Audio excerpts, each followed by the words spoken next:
오늘은 갈라디아서 2장 11절에서 21절까지 말씀입니다. 우리는 바울이 복음을 위해서 자신의 사도직에 대해 개인적으로 변호했던 앞부분의 내용을 보았습니다.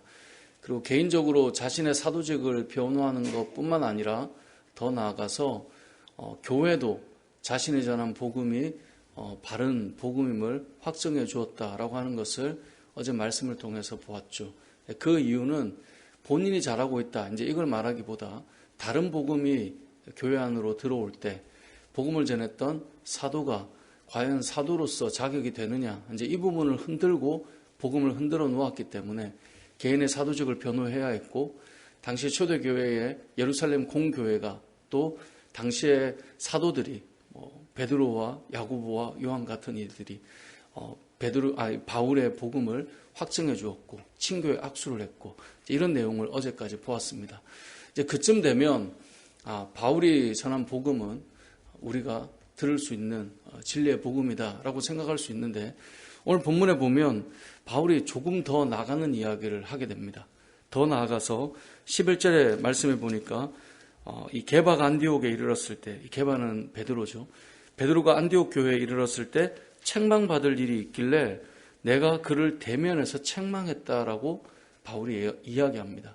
그러니까 개인의 사도직을 변호했고 교회가 자신의 복음에 대해서 확증해 줬을 뿐만 아니라, 바울이 당시에 베드로 하면 어떤 인물입니까? 예수님의 수제자였고 사도 중에서도 으뜸이었고 복음을 전하면 수천 명이 주께로 돌아오고, 어찌 보면 초대교회에서 이 베드로라고 하는 그 입지 자체는 엄청난 자리에 있는 사람이죠. 그런데 내가 그도 책망하는 사람이야, 이런 느낌으로 지금 흘러가고 있는 겁니다. 읽다 보면 아니 이렇게까지 말 안 해도 이제 어제까지 내용만 봐도 충분히 바울이 전한 복음으로 다시 갈라디아 교회가 회복될 수 있다라고 생각이 될 만한데, 지금 바울이 베드로를 책망하고 있음에 대해서 굳이 이 말씀에 기록을 하고 있는 거예요. 또한 이 말씀을 생각해 보면 베드로 입장에는 좀 사람이 허물이 있을 수 있는데, 이걸 굳이 책망할 만한 사건을 개인적인 프라이버시로 생각해 줄 수도 있는데, 이를 끄집어내 가지고 베드로가 이랬는데 말이지, 내가 책망도 해주고 내가 이런 사람이었어 라고 지금 흘러가는 것처럼 이제 느껴질 수 있습니다. 그래서 이게 잘못 생각하면 바울이 본인의 어느 정도까지 위치인가를 말하는 것처럼 이제 느껴질 수 있거든요. 근데 이제 그런 의미는 아니다라고 하는 것을 오늘 본문을 통해 좀 봐야 되는데요. 이 안디옥 교회에 이르렀을 때 베드로가 어떤 일이 있었는가를 먼저 좀 봐야 되겠죠. 11절에 보니까 게바가 안디옥에 이르렀을 때에 책망받을 일이 있었다는 겁니다. 자, 안디옥 교회는 어떤 교회였습니까? 이방 땅에 처음 세워진 교회였어요. 그리고 훗날 이 안디옥 교회가 이방 땅에 선교를 할 때 선교의 어떤 기제 역할을 하는 중심이 되는 교회가 안디옥 교회였습니다. 뿐만 아니라 사도행전 말씀에 보면 예수를 믿는 사람들을 그리스도인이라고 처음으로 불러주었던 곳이 안디옥 교회입니다. 안디옥 교회는 상당히 의미가 있는 곳입니다. 그리고 예루살렘 교회, 유대인들이 볼 때 이방 땅에 세워진 교회이니까 과연 복음은 잘 전하고 있는지, 과연 그곳에 어떤 일이 있는지 늘 관심이 있는 곳이겠죠. 그러니까 베드로가 지금 그 안디옥으로 내려가서 그곳에 가서 지금 그곳에 있는 안디옥 교회 성도들과 함께 식사를 하게 되었습니다. 당시 안디옥 교회 이 담임 목사는 바나바였습니다. 사도행전에 보면 바나바가 안디옥에서 사역을 하다가 힘에 부쳤기 때문에 사울에게 가서 사울을 데려와서 이 사역을 동력하도록 그렇게 권하게 되거든요. 그러니까 바울도 있었겠죠. 그리고 그 안에는 유대인들의 동력자도 있었을 것이고, 또 이방 땅에 세워진 교회니까 할례받지 않은 이방인들도 거기 안에 많이 있었겠죠. 베드로가 왔다 하니 담임 목사였던 바나바를 비롯해서 여러 사람들이 함께 이제 식사하고 교제하는 상황이 이제 펼쳐진 겁니다. 자, 그러한 때에 누가 오는가? 오늘 본문 12절에 보면 야고보에게서 온 어떤 이들이 이르기 전에 게바가 이방인과 함께 음식을 먹다가 그들이 오매, 여기 그들이 앞에 나오는 야고보에게서 온 어떤 이들, 그러니까 당시에 야고보는 예루살렘 교회 총회의 어떤 의장의 역할을 하는 높은 위치에 있는 사람이었습니다. 야고보가 사람을 보낸 거예요. 유대인들이 이곳에 이제 오게 된 거죠. 그때 베드로가 이방인과 함께 식사를 하다가 그들이 온다라는 그 이야기를 듣고 그 할례자들이 두려워서 떠나서 물러가 버렸어요. 밥을 먹다가 일어나서 자리를 피한 거예요. 잘 아시는 것처럼 유대인들은 할례 받지 않는 이방인들과 함께 식사를 하는 것을 전통적으로 하나님께서 원하지 않는다라고 생각을 했고, 그래서 함께 식사를 하지 않았어요. 그래서 베드로가 그 자리에서 식사를 하다가 그 자리를 지금 피한 거예요. 자, 베드로가 피하니까 어떤 일이 일어나는가? 13절에 보면 같이 식사하던 남은 유대인들도 그와 같이 외식함으로, 이 말은 베드로 한 것처럼 똑같이 다른 유대인들도 잠깐만 이거 이렇게 있으면 안 되나? 하고 자리를 피한 거예요. 그랬더니 그 같이 있던 이제 지금 안디옥 교회를 섬기고 있는 목회자 역할을 하는 사람이 누구라고요? 바나바도 그 자리에 있다가 이 베드로도 일어나고 다 일어나니까 이게 좀 불편해진 거죠.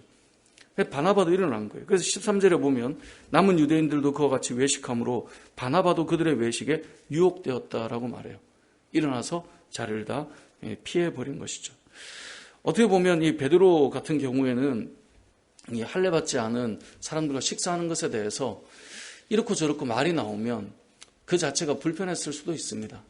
왜 이 사역이라고 하는 것이 다른 사람들이 이런저런 말을 하는 것을 굳이 만들지 않으려고 하는 그런 마음들이 다 있거든요. 그러다 보니 이제 자리를 피하게 된 것인데, 사실 베드로가 이방인과 함께 식사하는 것이 잘못되었다라고 생각을 하는 사람이었을까요? 만약에 그랬다면 오늘 본문에 나오는 것처럼 식사를 하지 않았을 겁니다. 그리고 사도행전 10장에 보면 이 백부장 고넬료라고 하는 사람의 집에 예수님께서, 하나님께서 환상 중에 그곳을 가도록 명령하세요. 그런데 먹지 못할 부정한 음식이라 생각하여 꿈에서 거부할 때 하나님께서 내가 정하다 하는데 왜 너가 부정하다 하느냐라는 사건을 통해 그는 고넬료의 집에도 갔었어요. 그러니까 그는 머릿속에 이방인이든 유대인이든 그리스도 안에서 모두가 한 형제요 공동체라는 사실을 이미 알고 있었어요. 그걸 이미 경험했고요. 그렇기 때문에 오늘 본문에 나오는 것처럼 그들과 함께 식사 자리를 같이 하고 있는 거예요. 그런데 그가 신앙적으로 무엇이 옳은지 그리고 함께해도 된다는 것을 충분히 알고 있었지만 지금 그는 자신이 아는 신앙의 지식을 따라 행동하지 않아요. 왜요? 그것이 어떤 말이 되고 불편해질까 봐 자리를 지금 피해버린 거예요. 오늘 상황이 이제 그 상황인 것입니다. 이런 모습을 바울이 뭐라고 말했냐면 그게 바로 외식이다라고 말하는 거예요. 너가 알고 있는 신앙의 지식은 이건데 다른 사람의 눈에 비추어 볼 때 그것이 두려워서 겉으로 행동하는 것은 그렇지 않은 것처럼 그렇게 보여주는 그 모습, 그것이 외식과 뭐가 다르냐라고 말하면서 14절에 보면 유대인으로서 복음의 진리를 따라 바르게 행하지 아니함을 보고 모든 자 앞에서 게바에게 이르되 너가 유대인으로서 이방인을 따르고, 이 말은 너가 유대인이면서 유대인답지 않고 이방인처럼 똑같이 외식하면서 어떻게 억지로 이방인을 유대인처럼 살게 하려 하느냐. 이게 무슨 말이겠습니까? 지금 복음이라고 하는 것은 예수 그리스도를 믿는 믿음만으로 충분한데 지금 유대인 기독교인들 중에는 구원받으려면 너희도 우리처럼 할례 받아야 돼 라고 하는 복음과 함께 플러스 알파로 할례를 받도록 하는, 율법에 거하도록 하는, 율법을 지키도록 하는, 그래야 구원받아 라고 하는 다른 복음을 전하고 있었단 말이에요. 유대인처럼 되라는 거죠. 그런데 지금 바울이 말하는 것은 이겁니다. 유대인도 이방인처럼 하면서 외식하면서 무슨 이방인 보고 유대인처럼 되라고 하느냐, 그게 의미가 없다는 거예요. 왜냐하면 유대인도 이방인도 하나님 앞에서 율법으로 의로운 사람은 없기 때문에 그렇다라는 것을 말씀하는 거예요. 그래서 오늘 본문의 21절의 마지막 절을 보면 내가 하나님의 은혜를 패하지 아니하노니 만일 의롭게 되는 것이 율법으로 말미암았으면 그리스도께서 헛되이 죽으신 것이다. 율법으로 말미암은 거라면 주님이 죽을 이유가 없는 거예요. 유대인이 율법을 그렇게 지키고 너희가 그렇게 해서 그것으로 되었다면 예수님의 십자가는 의미가 없다는 거죠. 왜냐하면 너희가 너희의 의로 율법을 지켜 구원에 이룰 수 있으니까. 근데 그게 아니지 않느냐라고 하면서 베드로의 그 외식을 꺼낸 것은 단순히 그를 책망하기 위함이 아니라 베드로도 외식함으로 온전한 의를 이루지 못하고 있는데 어떻게 이방인들을 유대인화시키는 것이 바른 복음으로 이야기할 수 있겠느냐. 유대인도 이방인도 온전한 의로운 사람은 없다라고 하는 이야기를 지금 꺼내고 있는 것입니다. 그래서 16절에도 보면 사람이 의롭게 되는 것은 율법의 행위로 말미암은 것이 아니다. 오직 예수 그리스도를 믿음으로 말미암은 줄을 알므로 우리도 그리스도 예수를 믿나니 이는 우리가 율법의 행위로서가 아니라 그리스도를 믿음으로써 의롭다함을 얻으려 함이라. 율법의 행위로서는 의롭다함을 얻을 육체가 없느니라 라고 말씀하고 있는 것입니다. 이 상황 속에 우리가 특별히 외식에 대해서 한번 생각해 볼 필요가 있는데요. 베드로가 외식한 이유가 무엇일까요? 오늘 본문 말씀 12절을 보면 베드로의 그 마음을 표현하고 있는 부분이 있습니다. 그들이 오매, 하반절이죠. 그들이 오매 그가 할례자들을 뭐 했어요? 두려워하여 떠나 물러갔어요. 그러니까 우리가 왜 외식을 하느냐 보면 어떤 사람이 두렵거나 사람이 불편하면 외식하게 돼요. 사도 바울이 갈라디아서를 쓸 때 1장 10절에 보면 이런 말을 해요. 내가 사람들에게 좋게 하랴 하나님께 좋게 하랴. 사람들에게 기쁨을 구하랴. 내가 지금까지 사람들의 기쁨을 구하였다면 난 그리스도의 종이 아니다라고 말했어요. 이 사람들을 좋아한다, 사람들에게 좋게 한다, 하나님께 좋게 한다, 사람을 기쁘게 한다, 하나님을 기쁘시게 한다. 그 안에는 이 두려움이라는 것도 같은 맥락입니다. 저 사람에게 맞춰가는 거예요. 왜냐하면 불편하니까, 두려우니까. 우리가 왜 외식하는가? 그 중심에는 하나님만 보고 가야 되는데 그렇지 못한 거예요. 저 사람에게 맞춰줘야 되는 거예요. 그 사람이 또 이런저런 말하는 게 싫은 거예요. 그러다 보면 뭐가 진리인지 아는데 진리대로 행하지 못하는 거예요. 그 다음이 불편하고 두려우니까. 그래서 외식의 출발점은 사람의 눈에 있습니다. 그래서 외식이 일어나는 겁니다. 우리의 신앙이 무엇인지 알면서도 그 사람들의 눈이나 말이나 표현에 이게 피곤하니까, 아니면 그것 때문에 나의 가는 길이 어려움을 겪을 거니까, 그래서 사람으로 인하여서 외식이 일어난다라고 하는 것을 알 수가 있습니다. 그러니까 베드로 역시 사람들의 눈을 의식할 수밖에 없는 사역자였다라고 하는 것은 무엇을 의미할까요? 우리도 다르지 않다라는 거예요. 우리는 엄청나게 아닌 것처럼 나는 이래. 그렇지 않습니다. 사람은 사람을 의식하게 됩니다. 또 의식하는 게 기본적으로 우리가 살면서 가지고 있는 그 기본적인 어떤 생활 양식이고 또 그게 예의라 생각하고 그렇게 걸어왔던 겁니다. 그러다 보니 신앙에 대한 이런 모습들이 생겨나게 되는 것이죠. 그래서 저와 여러분이 오늘 본문에서 외식이라고 하는 것, 사람의 눈을 의식하고 마치 그런 것인 것처럼 보여주는 것, 그것으로부터 외식이 나온다라는 것을 기억할 필요가 있고, 또 하나는 리더의 결정은 모두를 흔들어 놓는다는 거예요. 보세요. 모두가 지금 이방인과 식사하는 것이 문제가 없다고 생각을 했어요. 그러니까 안디옥 교회도 방문했고, 안디옥 교회 안에서 있는 할례자나 무할례자나 이방인이나 유대인이나 같이 식사를 했단 말이에요.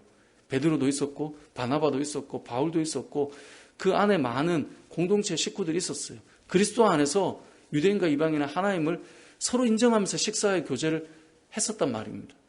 그런데 이 베드로가 일어나는 순간 어떻게 됩니까? 앉아있는 자들이 잠깐만 이거 여기 있으면 안 되나? 일을 하게 되는 거예요. 심지어 안디옥 교회를 사역하고 있는 바나바조차도 그 외식에 유혹되었다라는 말은 그도 그 자리가 불편해질 수밖에 없는 거예요. 왜요?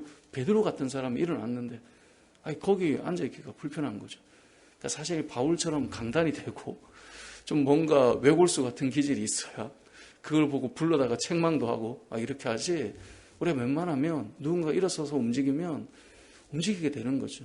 그러니까 리더가 바르게 가지 못하면, 리더가 그 자리를 피하면 모두가 그 자리를 피하게 될 수밖에 없다는 것을 오늘 본문을 통해 알 수 있는 거죠.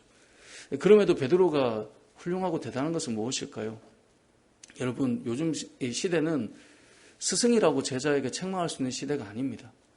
잘못 책망하면 이제 흔히 말하는 꼰대 같은 그런 분위기로 흘러가고, 그러니까 윗사람이 아랫사람의 어떤 잘못을 보거나 어른이 뭔가를 좀 바르게 교정을 해주거나 이런 것 자체를 좋아하지 않습니다. 목사라고 해서 뭔가를 말한다? 좋아하지 않습니다. 바울은 디모데전서 5장 20절에서 이런 말씀을 썼습니다. 디모데에게 범죄한 자들을 모든 사람 앞에서 꾸짖어 나머지 사람들로 두려워하게 하라. 바울이 이런 말을 성경에 기록했습니다. 그러니까 모든 사람 앞에서 꾸짖어서 나머지 사람들도 두려워하게 하라. 그러니까 바울은 그렇게 살았어요. 여기서 알 수 있잖아요. 베드로? 무슨 베드로? 일로 와봐. 어떻게 이럴 수 있어? 모든 사람이 보는 앞에서 책망을 한단 말이에요. 근데 이렇게 하면 윗사람이 말해도, 아니 불러서 조용히 말해도 될 것을 어떻게 이제 막 예수님을 만나고 은혜 받았다고 하는 그 사람이 열정이 있을 수는 있지만 예수님과 함께 공생의 기간을 함께 했고 어찌 보면 초대교회의 가장 중심이 되는 자리에 있었던 그 베드로를 불러다가 면전에다가 또 다른 사람이 있는데 이럴 수 있는가라고 생각할 때 베드로가 상당히 불편했지 않았겠습니까? 근데 베드로는 이러한 바울의 모습 때문에 그와 불편했거나 부딪혔거나 다퉜거나 이런 내용이 전혀 나오지 않아요. 오히려 우리가 지난번에 베드로후서를 봤는데 베드로후서 3장 15절을 보면 그런 편지를 쓸 때 이렇게 씁니다. 우리가 사랑하는 형제 바울. 그러니까 바울의 그 모습을 보면서 베드로는 우리가 사랑하는 형제 바울이라고 말해요. 여러분 가능할까요? 조금만 불편해도 힘들어지는 시대를 살아가는 세상 속에 자신의 면전에 대고 사람들이 있는 그 공개적인 자리에서 무엇이 틀렸는지를 이야기해주는, 어찌 보면 이제 막 사역을 시작하는 그런, 이제 막 뜨겁게 기독교를 핍박하다가 아니라고 돌아와서 이제 사역을 시작하는 열정은 있지만 뭔가 이 사역의 그 세월이나 연수나 나이나 훨씬 베드로가 또 나이로 봐도 연장자거든요. 이런 모습을 보면서도 우리가 사랑하는 형제 바울이라고 말해주는 그 베드로의 모습, 오늘 본문은 참 여러 가지를 담고 있습니다. 말씀을 정리하겠습니다. 베드로라 하여도 외식하고 넘어진다라고 하는 것을 보여주는 것은 바울이 내가 베드로도 책망한 사람이야 이것을 꺼냈다기보다 베드로와 같은 자도 외식하고 넘어지는데 율법으로 의로울 자가 있겠냐는 거예요. 유대인도 이방인처럼 똑같이 허물 많고 외식하며 사는데 이방인에게 유대인처럼 할례를 받고 유대인처럼 살라고 하는 것이 어떻게 복음이겠냐는 거예요. 복음은 오직 예수 그리스도의 십자가만으로 가능하다라고 하는 것을 오늘 본문의 내용은 써내려가고 있다는 사실을 기억하시고 저와 여러분이 이 땅을 살아갈 때 우리의 의로가 아니라 예수 그리스도의 십자가의 의로 살아가는 자임을 기억하고, 오늘 사실 너무 중요한 말씀이 그래서 2장 20절인데 2장 20절에 내가 그리스도와 함께 십자가에 못 박혀 죽고 이젠 내가 사는 것이 아니라 그리스도와 함께 사는 나의 삶이 되는 이 바울의 고백처럼 저와 여러분들도 그리스도와 함께 살아가는 오늘 하루의 삶이 되시길 주님의 이름으로 축복합니다. 아멘.